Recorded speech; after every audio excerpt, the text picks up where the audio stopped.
நற்செய்தி வாசகம். ஏரோது பெத்லகேமில் எல்லா ஆண் குழந்தைகளையும் கொன்றான்.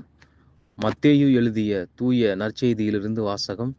அதிகாரம் 2, இறை வார்த்தைகள் 13 முதல் 18 வரை.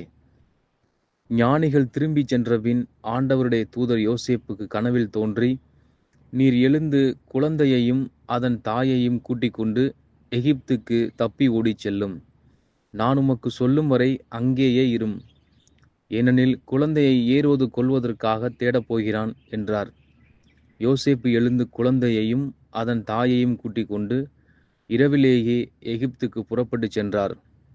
ஏரோது இறக்கும் வரை அங்கேயே இருந்தார். இவ்வாறு எகிப்திலிருந்து என் மகனை அழைத்து வந்தேன் என்று இறைவாக்கினர் வாயிலாக ஆண்டவர் உரைத்தது நிறைவேறியது. ஞானிகள் தன்னை ஏமாற்றியதை ஏரோது கண்டு மிகுந்த சீற்றங்கொண்டான்.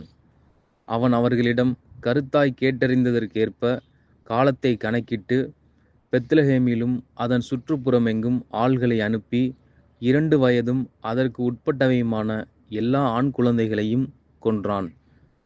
அப்பொழுது ராமாவிலே ஒரு குரல் கேட்கிறது, ஒரே புலம்பலும் பேரழுகையுமாய் இருக்கிறது.